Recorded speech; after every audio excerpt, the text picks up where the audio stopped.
Ladies and gentlemen, it's Friday night once again. And I'm Simo coming to you from the funky basement in the house of Grease.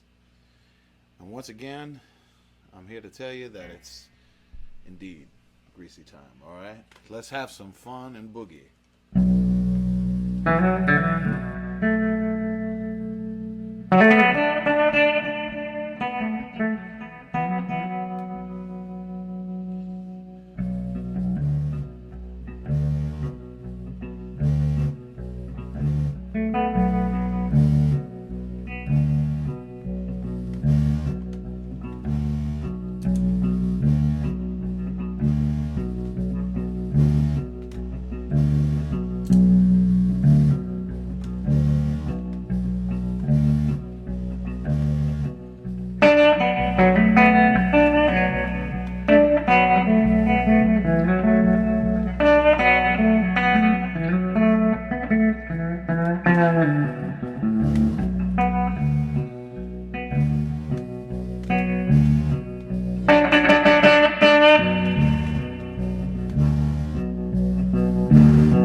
When I was a child,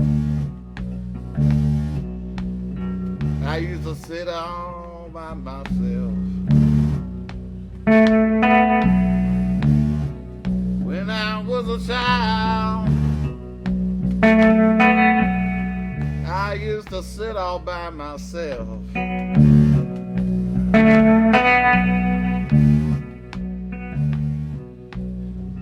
Didn't want to be there. I want to be somebody else.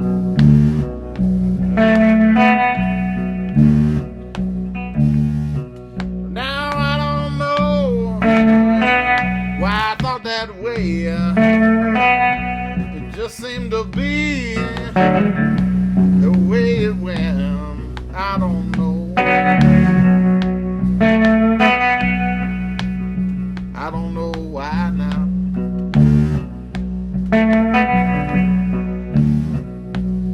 But I can't change who I am,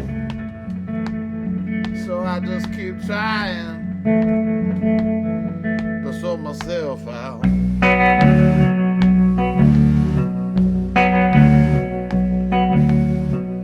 I heard screaming every day and every night.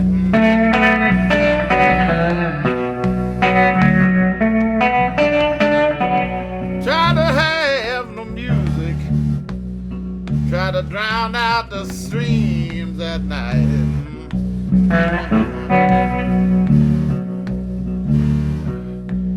Fear ruled the roost, and you don't dare choose.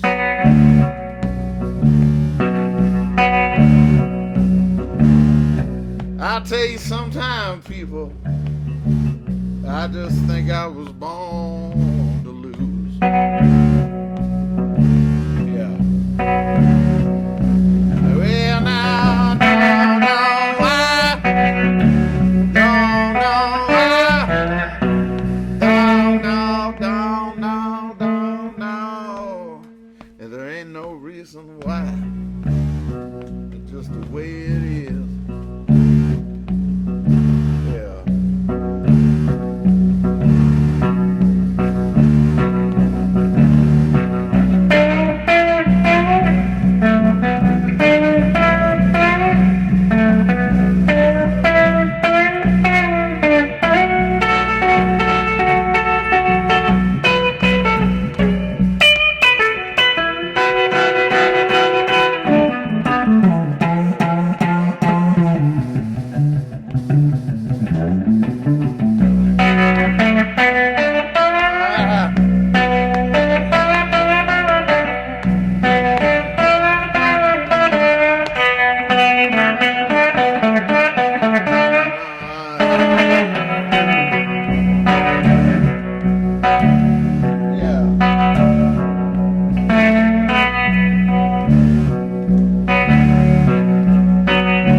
my head.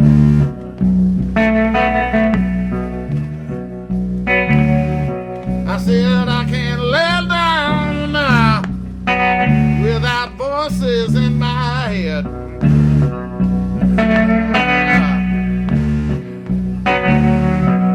So I just let them talk and pray that I was dead.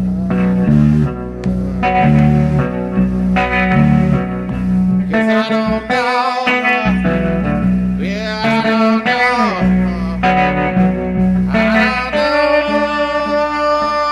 I don't know, it's just the way it is, just the way it is, just the way it is, just the way it is, just the way it is, just the way it is. It is just the way it is.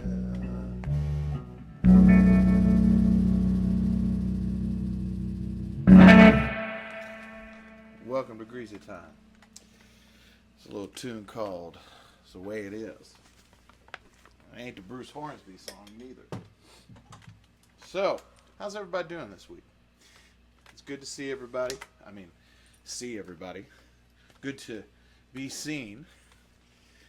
I'm jdsimomusic. It's a pleasure to be here with you tonight, as always. And throw the graphic back up there. That was my man Eddie Taylor bringing us into the show, looking all sharp. My dear friend Colin Cripps up in Canada, one of my favorite guitar players in the world, mentioned on my Instagram feed, oh man, he's even got the Vox Python strap like John Lennon. And he sure enough is right. Looking sharp, man. Eddie Taylor, the man. So folks, got some interesting stuff to talk about tonight. Sort of going off on some questions that people have been asking and have asked. And so I want to kind of get deep. I feel like I always try and get deep, but try and get deep tonight and talk about some stuff that really, really means a lot to me. But before we do, I'm going to go ahead and throw the logo up and throw the Venmo and PayPal up at the bottom of the screen. I really appreciate it, guys. It really means a lot that you tune into the show and that you do contribute to my humble life. Things are starting to look good. We actually did our first socially distant concert this past week. Here in Nashville. We have several more coming up, and it felt, oh my goodness, man. I mean, it felt like the first gig I ever played in my life in some ways, even though I've played thousands and thousands of gigs at this point. I don't have to tell you how amazing it felt to play music for people, and it was an honor. A group of fans put together a wonderful little thing here in Nashville, and we played. And as I mentioned on the show last week, we have a bunch of these that we've sort of concocted a way to do this safely, do this in a way that doesn't endanger anybody, ourselves or you. And it's turning into a thing. So if you do want to try and put something together like that, either send a message to the email there at the bottom of the screen, or go to our website and email. It'll get forwarded on to the powers that be that are taking care of all this stuff for us, and there's a way to make it work.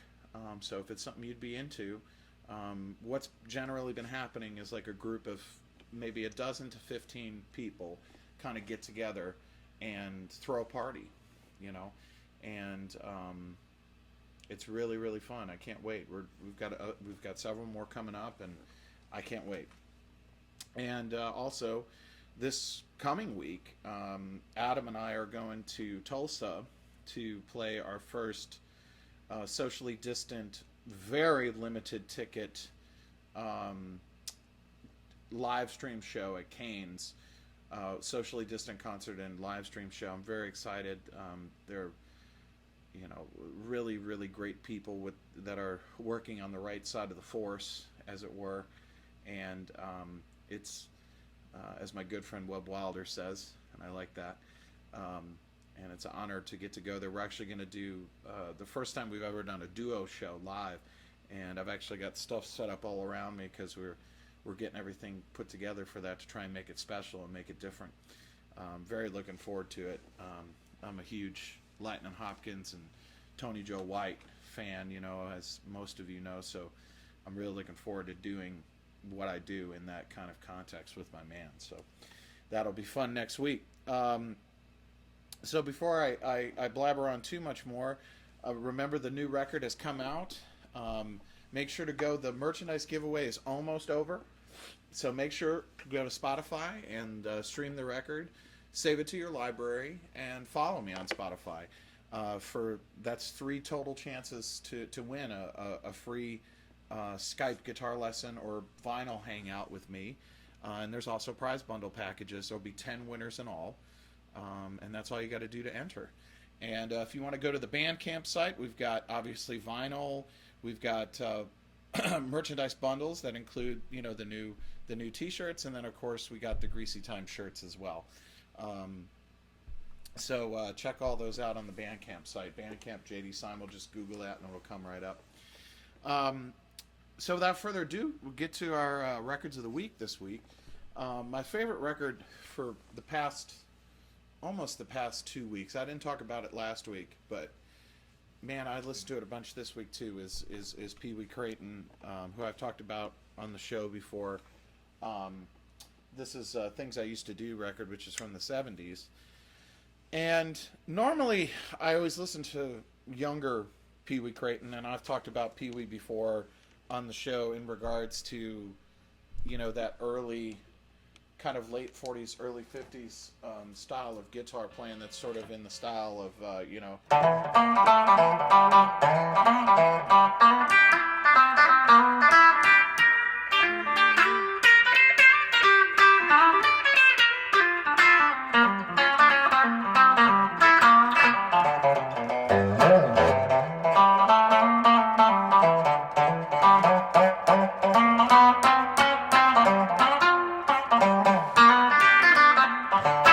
that kind of style, which he was kind of the purveyor of, along with T-Bone Walker and Gory Carter and a bunch of other guys in the late 40s and early 50s. But this is him later on, and this is another great example of kind of a real funky, dry rhythm section kind of record with this skanky guitar over the top. I love this album. I've listened to it a bunch. So check that out.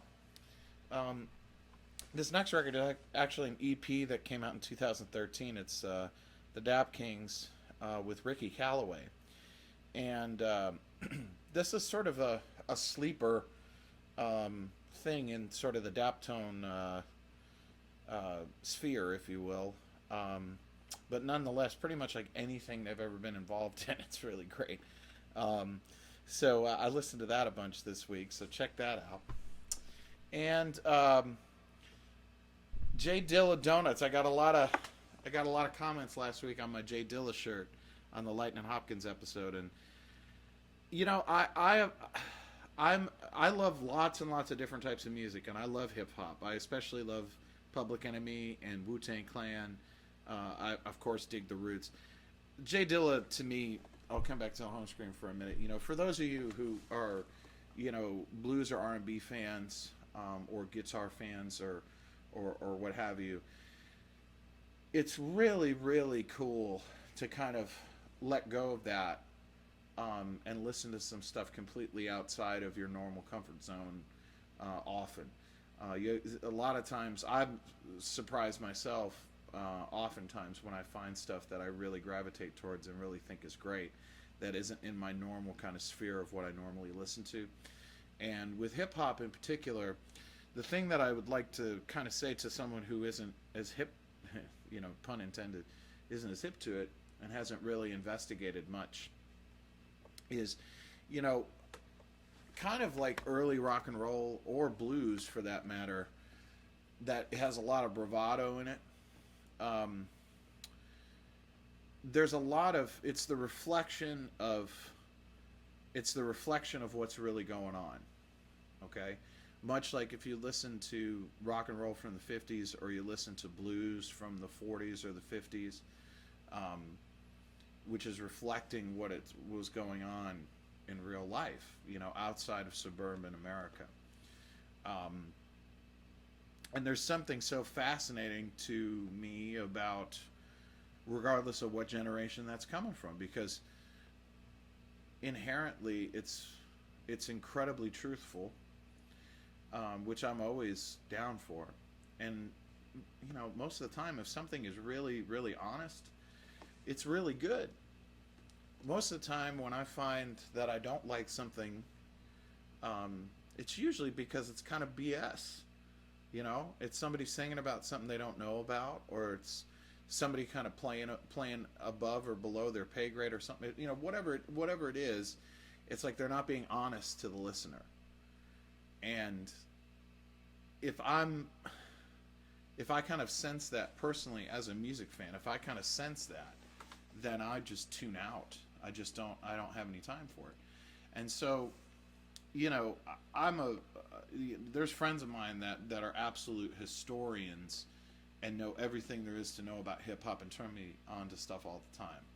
My stuff is very peripheral, stuff that I grew up with, like Wu-Tang, especially because they were sampling records that I recognized. In particular, I've really gravitated. And I've talked about Wu-Tang Clan before here on the show. But that being said, also, being a product of the 90s, NWA also I love, I already mentioned Public Enemy. And, the Roots continue to make really, really great records. To me, my favorite Roots record is Game Theory, probably. But then there's all the peripheral stuff around hip-hop. Like, for instance, like if you dig the Roots, and, I've talked about D'Angelo's Voodoo record on the show before. Like, if you like D'Angelo's Voodoo, which I do, that's like a desert island record to me. If you like that record, Erykah Badu's Baduism, and this guy right here, Jay Dilla, it all kind of goes together, okay? Jay Dilla was a genius. What he did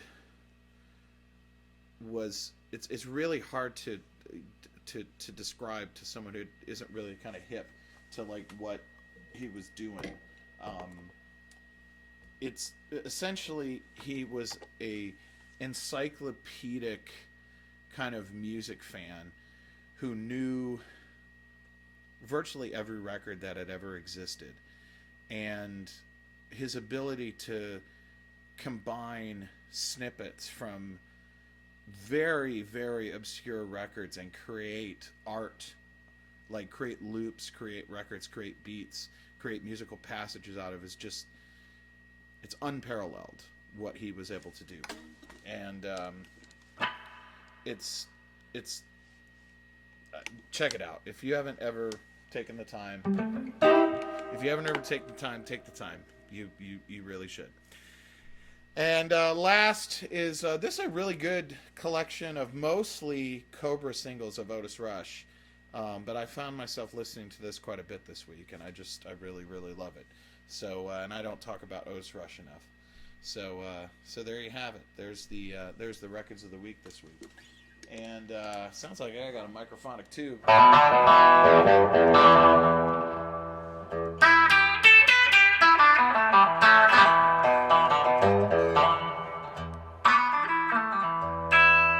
So I'm gonna do a song right now. I'm actually gonna pull in my microphone so you can hear me a little better probably. And I'm gonna do an old John Lee Hooker song that is probably my favorite that he ever did. This is called "Serves Me Right to Suffer."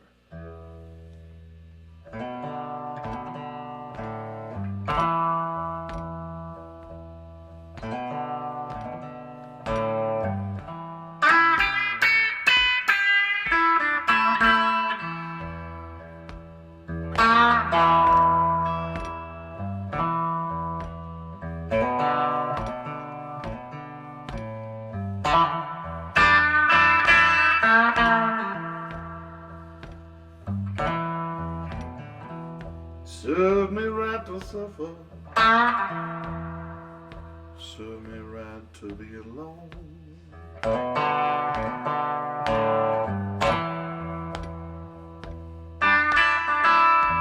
Serve me right to suffer. Serve me right to be alone.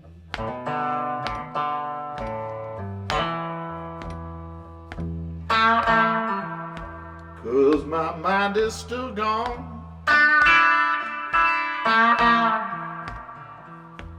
To the day is past.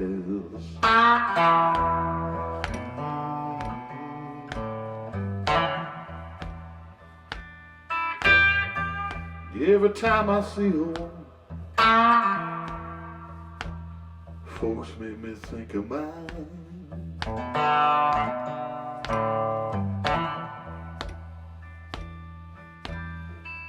Every time I see a woman, make me think of mine. Yeah.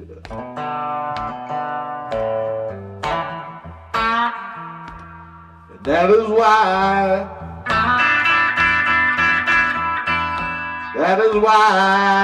I can't keep from crying.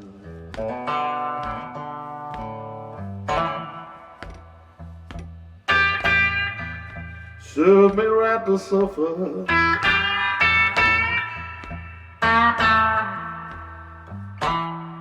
Serve me right to be alone.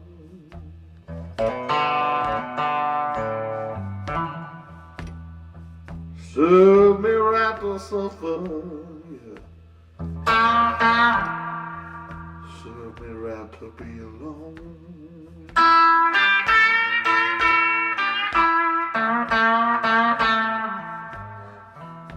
Now I'm living in memory of a woman who's past and gone. Living in a memory.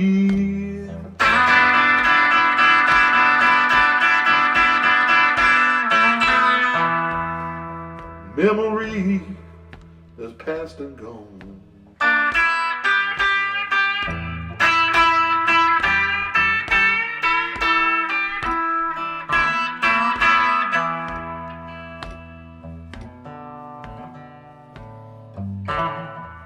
The doctor put me on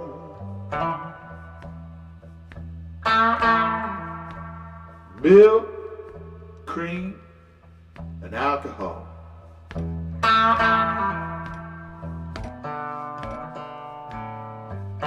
The doctor put me on milk, cream, and alcohol. He said, man, your nerves are so bad, so bad, until you just can't sleep at night. Oh yeah, oh yeah.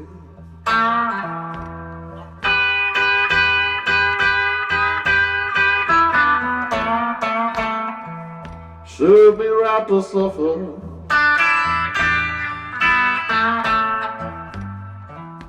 Serve me right to be alone. Serve me right to suffer. Serve me right to be alone.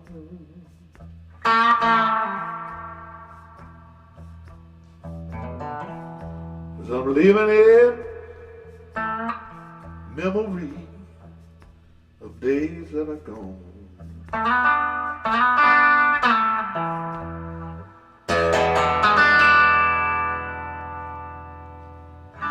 Yeah.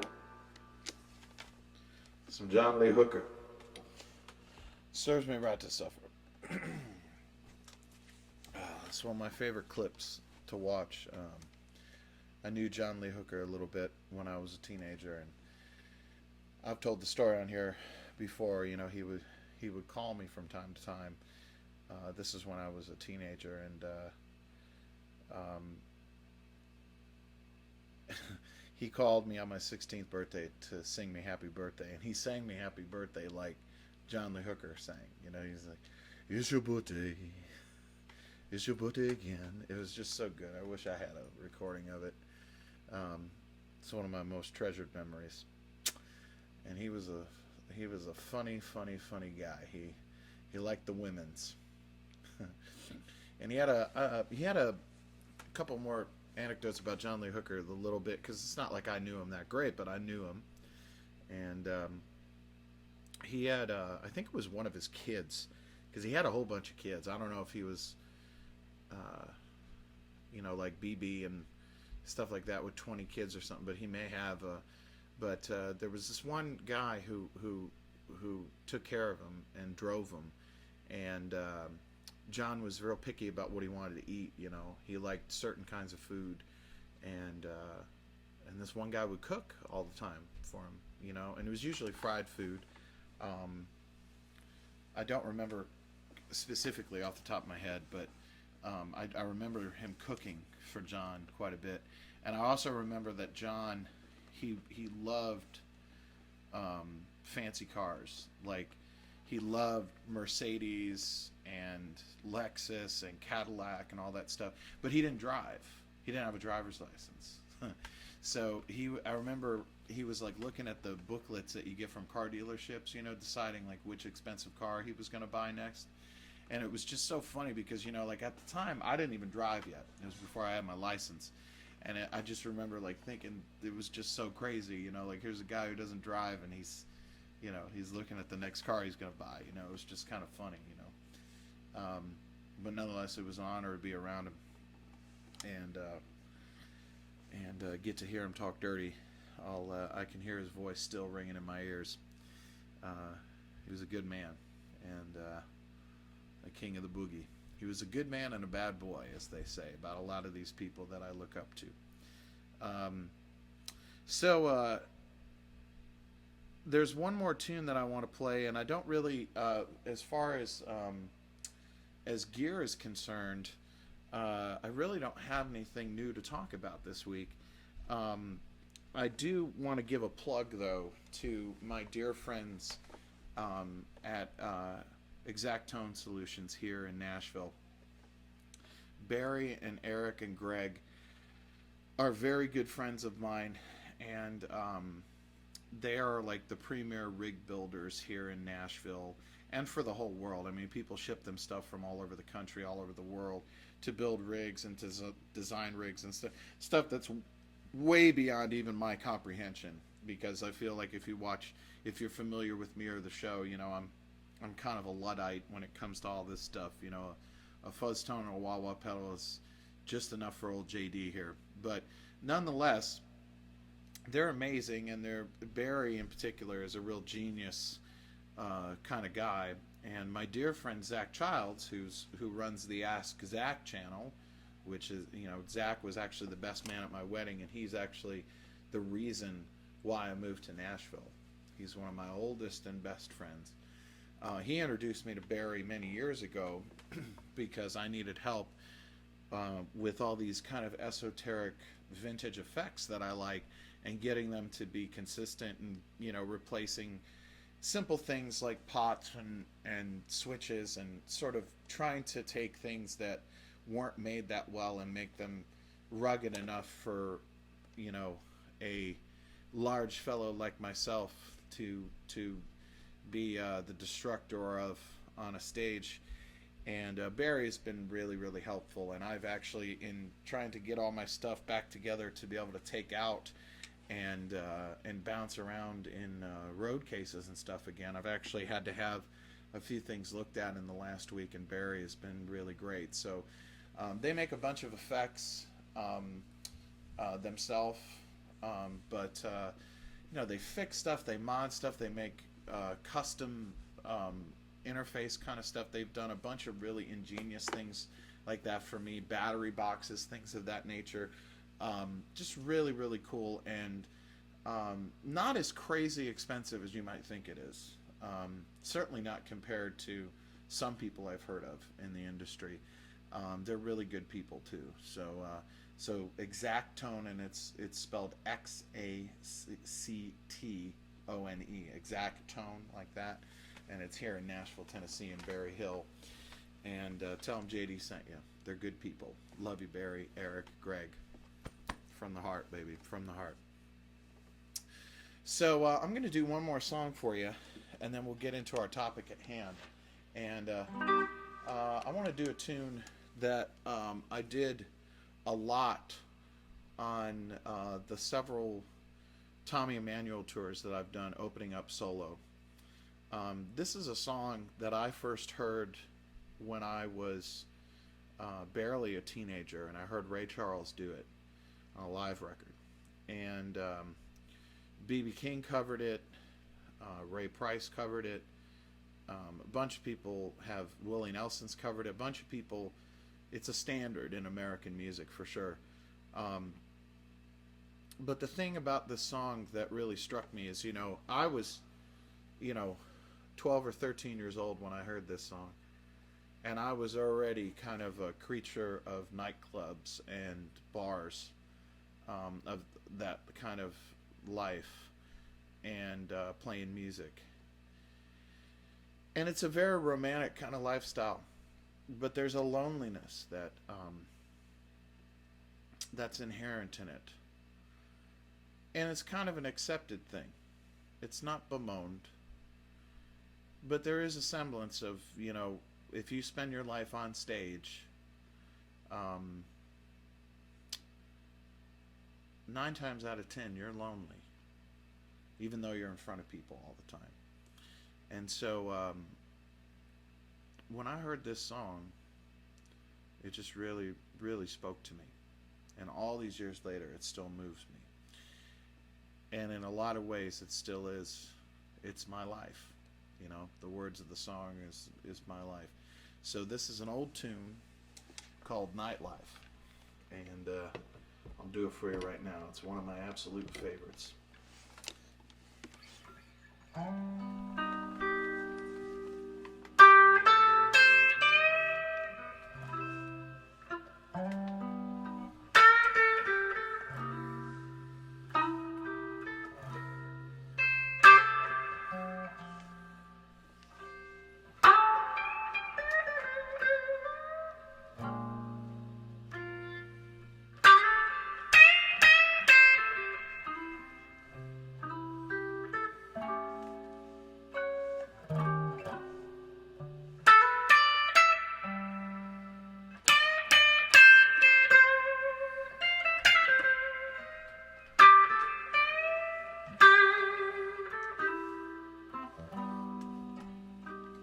When the evening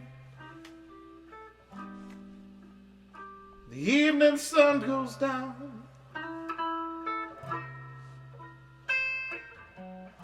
you're gonna find me somewhere hanging around. But the nightlife ain't no good life, people. Ooh, but it's my life.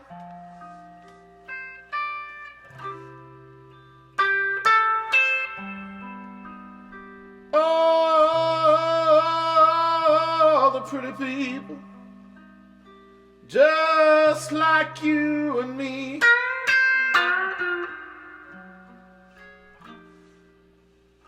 Everybody's dreaming about the old time used to be, but the nightlife ain't no good life, people. But it's my life.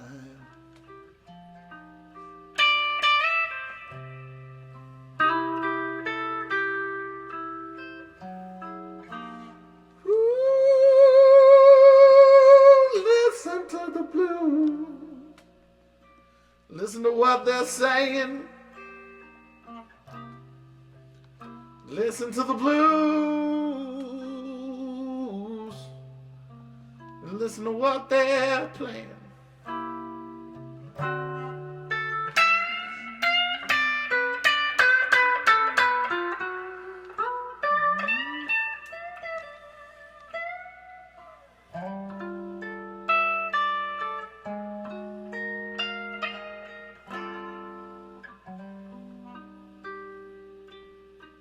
Well, they tell me that life is just an empty scene that's paved all over with everybody's shattered dreams. The nightlife ain't no good life, people. Ooh, but it's my life.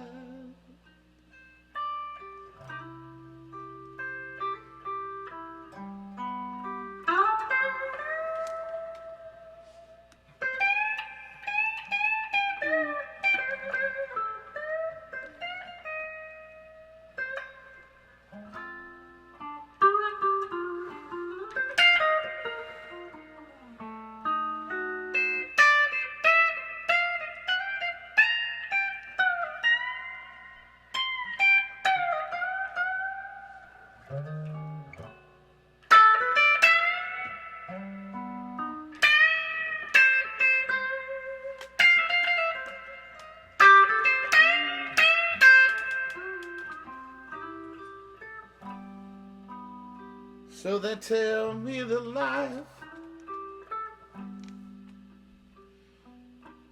life is just an empty scene.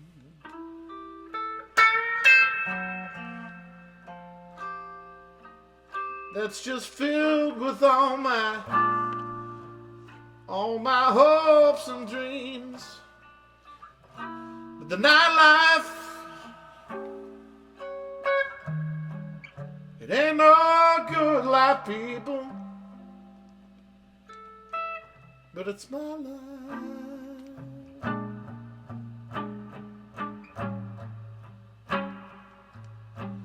Oh, it ain't no good life.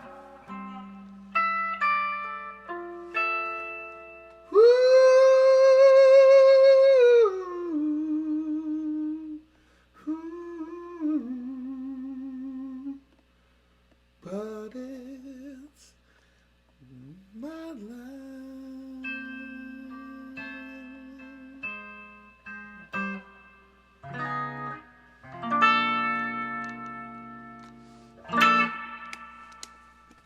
The nightlife, baby. All right. That feels good. So, the topic that I'd like to discuss a little bit about before I premiere the newest track, which actually got something cool for y'all tonight. Long time coming, I should say. Is the concept of musical evolution, and what I mean by that is that the great musicians that I know and the great musicians that I look up to the most never stopped changing. They had different phases of their life, of their musical interest and career, and kept moving. And that is a really, it seems like a given in the world we live in, especially because it's never been easier to access new music. But in a lot of ways, it's become more and more common for people to be either highly influenced, or from a musical, like a casual music listener perspective, kind of boxed into a very limited range of artistic expression. Um, I don't and I use that word gingerly, because just because somebody makes records doesn't make them an artist, in my opinion. Um, it's kind of like just having just because you have kids doesn't make you a parent. You know what I mean? Art is art. There are people that make records, there are people that tour and all that kind of stuff, but it's like the kind of pushing oneself to do art to its highest level, obviously highly subjective, but the thing about it that binds, like Obi-Wan Kenobi, that binds the Force together is diligence and effort. Um, the funny thing about uh, great writers, great musicians, their lives might be complete and utter chaos. Uh, Obviously, there's a lot of history of addictions and histories of infidelity and not being able to even dress themselves in the morning or God knows what, let alone pay rent and take care of themselves and so on and so forth. But when it comes to the actual process of doing, of expressing themselves, of writing music, of compiling art for them to share with the world, it's time and time again, it's like no matter what kind of chaos surrounds an artistic person, it somehow happens in spite of all of that other chaos. And it takes effort, you know it takes effort to do that. um, there's an obsessive element to it for sure. There's a certain amount of I don't know, a lot of people that seem to like want to play music for a living or be creative have some sort of traumas in their lives, things that they need to overcome, a semblance of a semblance of appreciation, doing something that can be appreciated, that can give them worth. I don't think I've ever met a musician who wasn't self-conscious, who well, not even that. I can't really say that I've ever met put it this way, I've never met a great musician who wasn't extremely self-conscious. I think there's a lot of mediocre or bad musicians who think very highly of themselves, and that's a whole nother thing. But they're always striving to kind of better themselves, to be better than they were the day before. And there's a certain amount of compulsion and a certain amount of things that, I mean, I could certainly have a very interesting conversation with many of you on that subject for quite a long time. But the thing that I want to kind of pinpoint here is just about the due diligence of pushing oneself to go beyond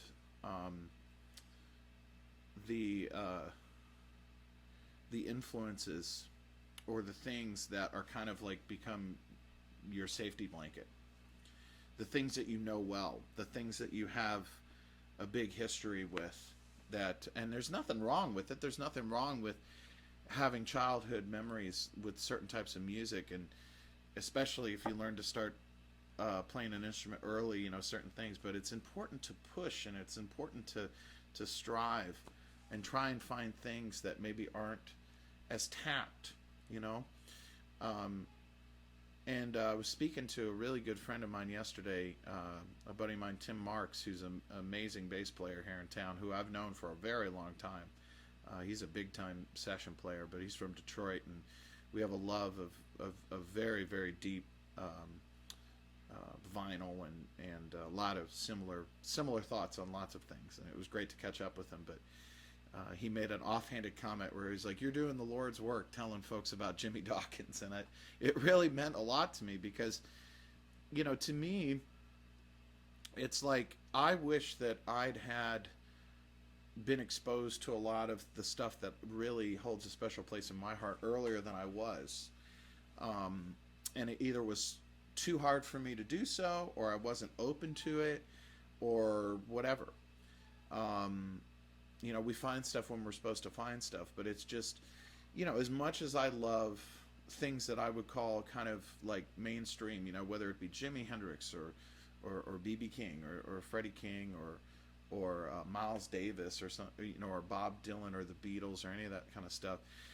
A lot of this more obscure stuff, it fires off different types of inspiration in my brain. It fires off different sense of inspiration, of tones, of phrasing. It gets me excited every time I find something that I haven't really dug into, or a new artist or a new record or something like that. It just really, it inspires me all over again, and I sort of get that charge of feeling like a little kid again. And I think that that's really important, because music is supposed to be vital. It's not supposed to be stale. And I think that it much like in our own lives, if we're taking care of ourselves spiritually, physically, emotionally, especially emotionally these days, then happiness can happen easier. And I have a saying that I use an awful lot, where I say, I'm trying my best in my own life to kind of cultivate joy instead of chasing pleasure, because pleasure is fleeting and usually is followed by a massive crash of some sort, and it always costs something, whereas joy is omnipresent and it's free. And it's I try and kind of institute that into all the different kind of channels of my life. And when it comes to music, it takes effort. It's a lot easier to kind of fall into listening to the same records, listening to the same things, not pushing yourself to be open to things that maybe you wouldn't necessarily listen to under normal circumstances. It's important to do that. It's really important. And I want to share with you, so that's kind of part one of what I wanted to share. And this is in regards to lots of different really cool personal questions people ask me a lot on DMs. And the other side of that I want to share with you is I want to share probably the single most life-changing musical moment that happened in my life. And it happened when I was 16 years old. And up to that point, I was very taken, like most people in my age bracket, and also younger than me and slightly older than me, with Stevie Ray Vaughan. Stevie Ray Vaughan introduced me to lots and lots of music that now is the bedrock of what it is that I love the most. Stevie was really great at shining a light on the things that inspired him. He was really great at it. I give him a lot of credit, man. He went out of his way to shine a light on the people that he held in high accord. It's something really important to remember about him and his legacy. But nonetheless, there was a gigantic wake of people imitating Stevie Ray Vaughan, and there still is. And I was like many others in that. And I was pretty good at it, and I'm talking like I was 13, 14 years old. I was young. And I've talked before about hearing the Jimmy Vaughan, or the Fabulous Thunderbirds record, Girls Go Wild, and East West, and that changed my life. It did. But this actually happened slightly before that, and I've waited to kind of talk about this, in a way that I could kind of spotlight it properly.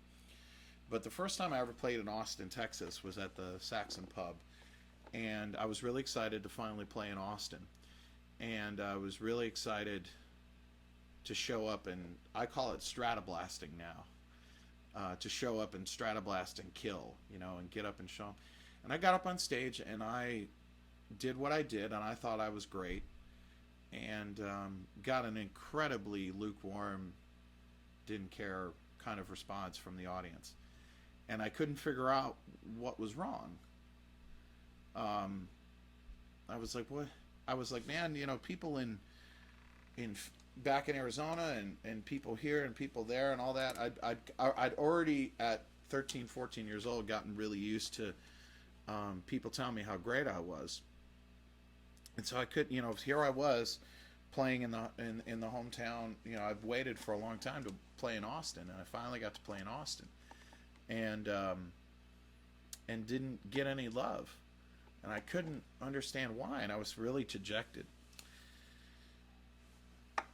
So in comes this very charismatic looking man with a Dumble amplifier. And even at that young age, I knew what that was and knew how special it was. And he had a 335, a lot like this.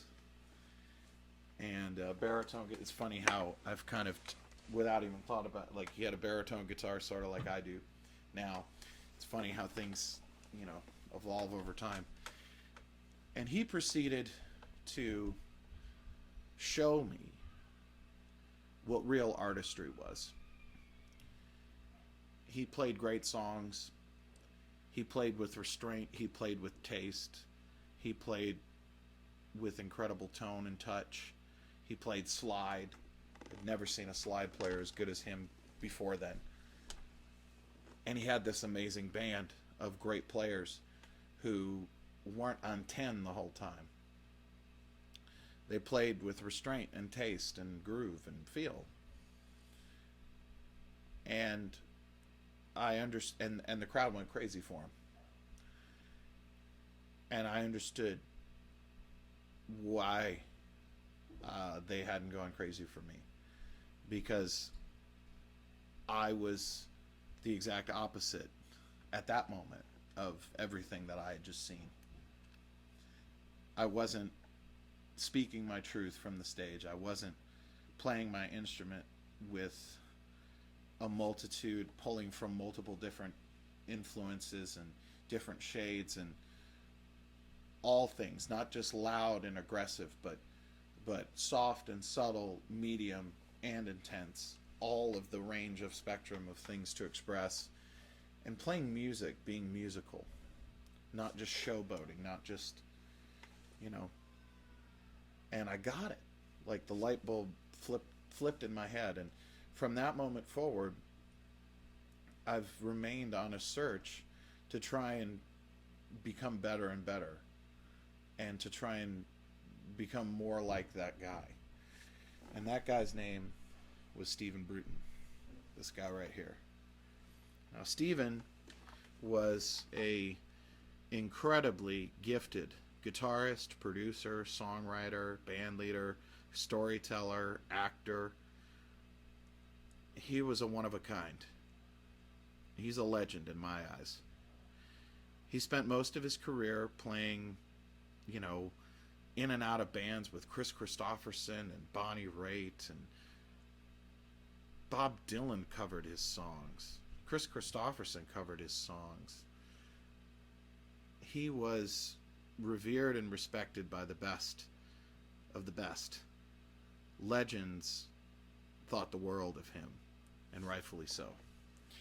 And most people in the modern era would remember him from his input in the Crazy Heart soundtrack, which he made with his lifelong friend T-Bone Burnett right before he died. And unfortunately, I never got to know Stephen. I saw Stephen play many, many, many times in my teenage years. After that, I couldn't get enough of him. Anytime I was even remotely near Austin, Texas, I would make sure to get there and find out where he was playing, usually at the Saxon Pub, either with the Resentments with John D. Graham and Scrappy Judd Newcomb, or also with his solo band, or playing with other people. I was lucky that I got to see Stephen play many times. After I moved to Nashville, I've become very close friends with a lot of his close friends. And it breaks my heart that I'll never get the chance to let alone tell Steven what he did for me and meant to me, but, you know, get to work with him, get to make music with him. And I highly recommend every one of you, if you feel so inclined. He made about 5 solo records, and all of them are fantastic. There isn't one I would recommend over the other. Go listen to them all. He was the real thing. And that was the moment for me. There's been a million other incredible things since then that have shaped me and that have inspired me to be better than I was. But that one instance at the Saxon Pub with Stephen Bruton is the light bulb moment. No longer did I want to be what I thought I wanted to be. I wanted to be the real thing, if I could try and get close to it. And I'll die trying. But that was it. And so really, when it comes down to it, all these records I talk about, all these things that I do for you on this show, it really is kind of my way of trying to pay it back. And I don't have to tell you how gratifying it is when I get messages from people saying that records or things that I've talked about on this show, you know, lit their fuse, so to speak. You know, it makes me feel good, but it really is. It's not about kind of serving my ego. It's about wanting to do. It's my form of service work, and it's why I keep doing this show. And I really, really appreciate the opportunity to share what it is I can share. And I'm just going to keep trying. All right? So now, without further ado, I'd like to share with you a song that I started doing live, I guess probably 2 or 3 years ago. And there's a video of me, or there's a couple videos I think at this point. I haven't looked, but I know there's at least a video or two of us playing this song live. And I've actually gotten, like, periodically I get videos from people covering it, which just is just the coolest thing. And it's just a simple little shuffle. It's me sort of copying a Freddie King-esque type of instrumental, and I named it gNawty. And it's sort of like a stripper. I look at it as like a stripper shuffle, you know, from the 60s, you know, sort of thing. And so anyway, I've recorded it a few times and it's just never ended up on anything. And I think at this point my manager, Michael Kaplan, is like, if I see gNawty in a list of songs for a record one more time, you know, and I said, all right, man, all right, it's fine. So I went through and I put together a groovy little video for it, and I hope you dig it. So without further ado, coming to you from the House of Grease, live from the Funky Basement, here is the debut of gNawty. I'll see you on the other side.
There you have it, folks. Naughty from the funky basement. So so next week I'm planning on doing the show next week. If there's a hiccup due to traveling to Tulsa, I'll make sure to make a post about it. But I plan on keeping these going, even as things sort of get busy for me. But I really appreciate everybody. Again, if you'd like to drop something in the tip jug there for old JD, I sure would appreciate it. And man, just feeling really kind of introspective and real mellow tonight. So that's what kind of show it's become. And really appreciate you for tuning in as always, and going on the ride with me. And I hope to see you soon. And just please take care of yourselves. It's important right now. Things are really, really heavy. My heart goes out to anybody in pain, all of my friends on the West Coast fighting the wildfires. It's just unreal. It's just really heavy. Stuff I never thought I'd ever see in my lifetime. I know everybody feels that way, but just never thought I would. So, God bless you, all right? May love find you, and may love keep you. From your old buddy JD, keep it greasy, and I'll see you next time.